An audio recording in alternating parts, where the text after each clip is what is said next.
اعوذ باللہ من الشیطان الرجیم بسم اللہ الرحمن الرحیم السلام علیکم ورحمۃ اللہ وبرکاتہ۔ سامعین، آپ ان چند آسان چیزوں پر عمل کریں گے تو انشاءاللہ ہارٹ اٹیک، فالج جیسے دیگر پھیپڑوں اور جسمانی اعضاء کو نقصان پہنچانے والے امراض سے آپ بچ سکتے ہیں۔ فالج کی دو اقسام ہیں، ایک میں خون کے رگیں بلاک ہو جانے کے نتیجے میں دماغ کو خون کی فراہمی میں کمی ہوتی ہے، دوسری قسم ایسی ہوتی ہے جس میں کسی خون کی شریان سے دماغ میں خون خارج ہونے لگتا ہے۔ ان دونوں اقسام کی فالج کی علامات یکساں ہوتی ہے اور ہر فرد کے لیے ان سے واقفیت ضروری ہے۔ چند چیزوں پر آپ عمل کریں گے، اللہ کی فضل سے، اللہ کی نصرت سے انشاءاللہ بچ جائیں گے۔ ایک تو بلڈ پریشر کو چیک کریں، اگر بلڈ پریشر ہائی ہو اور اس کا خیال نہ رکھا جائے تو فالج کا خطرہ بھی بہت زیادہ بڑھ جاتا ہے۔ بلڈ پریشر کو 80-120 کے اندر رکھنا مثالی ہوتا ہے، اور یہی وجہ ہے کہ بالغ افراد ہر چند ماہ بعد بلڈ پریشر چیک کرانا چاہتے ہیں۔ بالغ یعنی جو منٹلی ساؤنڈ ہوتے ہیں، وہ اس کی شرح زیادہ ہو تو ڈاکٹر سے رجوع کرے جو ادویات تجویز کرے گا، جبکہ غذا میں تبدیلی اور ورزش کو عادت بنا کر بھی اسے کم کیا جا سکتا ہے۔ بلڈ پریشر کا چیک کرنا بہت ضروری ہے۔ دوسرا یہ کہ ورزش آپ کو صحت مند جسمانی وزن برقرار رکھنے اور بلڈ پریشر کو کنٹرول رکھنے میں مدد دیتی ہے۔ اس سے فالج کا خطرہ بہت کم ہو جاتا ہے۔ ہفتے میں 5 دن 30 منٹ تک ایسی ورزش یا جسمانی سرگرمیوں کا حصہ بنے جو پسینے کا باعث بن جائے۔ اس کے علاوہ تناؤ کو کنٹرول کرے۔ ٹینشن ہے،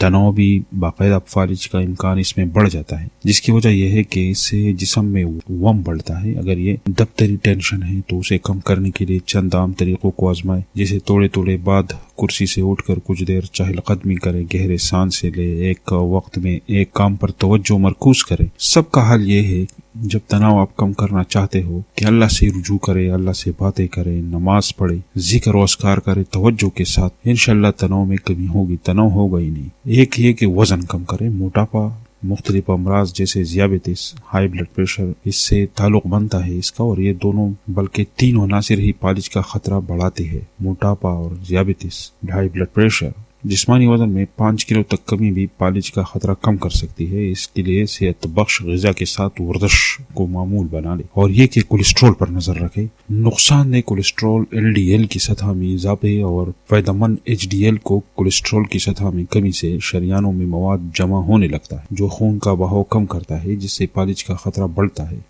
اپنی غذا میں چربی اور ٹرانس فیٹ میں کمی لانا LDL کی سطح کو کم کرنے میں مدد دیتا ہے، جبکہ ورزش سے HDL کی سطح بڑھتی ہے۔ اس کے علاوہ ڈاکٹر بھی ادویات تجویز کر سکتے ہیں جو کولیسٹرول کو کنٹرول کرنے میں مدد دے سکتی ہے۔ اس کے علاوہ دل کی دھڑکن پر بھی نظر رکھیں۔ دل کی دھڑکن میں بے ترتیبی یا ایٹریل فائبریلیشن فالج کا خطرہ 5 گنا زیادہ بڑھا دیتا ہے۔ اگر دل کی دھڑکن بہت تیز ہو جائے یا اس کی ترتیب بدل جائے تو ڈاکٹر سے رجوع کرے، اس کی وجہ جاننے کی کوشش کرے۔ اس مرض کی تشخیص ہونے پر اس کا علاج ادویات سے کیا جا سکتا ہے اور خون کے لوتھڑے کلٹس بننے کا خطرہ کم کیا جا سکتا ہے۔ اس کے علاوہ ذیابیطس کو کنٹرول میں رکھے۔ ذیابیطس کا مرض ہے تو ذیابیطس کی مرض میں جسم کے گلوکوز استعمال کرنے کی صلاحیت متاثر ہوتی ہے، جو دماغ اور خلیات کی توانائی کے لیے اہم ذریعہ ہے۔ یہ صلاحیت متاثر ہونے سے فالج کا خطرہ بڑھتا ہے، تو یہ ضروری ہے کہ بلڈ پریشر لیول پر نظر رکھی جائے اور ڈاکٹر کی ہدایات پر عمل کرنا چاہیے۔ اس کے علاوہ جو فائبر والی غذائیں ہے، غذا میں گرام فائبر کو حصہ بنانا چاہیے، جس سے فالج کا خطرہ 7% تک کم ہو جاتا ہے۔ دن بھر میں 25 گرام فائبر کی ضرورت ہوتی ہے، جو اجناس اور سبزیوں کے ساتھ پھلوں سے آسانی سے حاصل کی جا سکتی ہے۔ چاکلیٹ بھی بہت مفید چیز ہے۔ فلینویڈز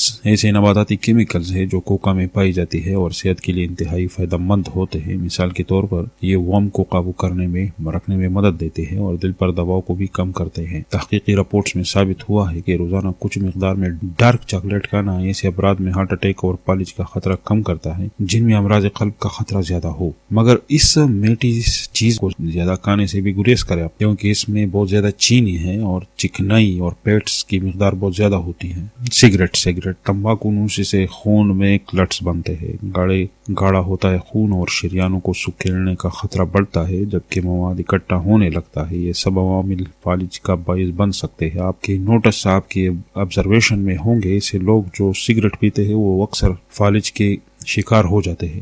درست غذا کا انتخاب کرے، پھلوں، سبزیوں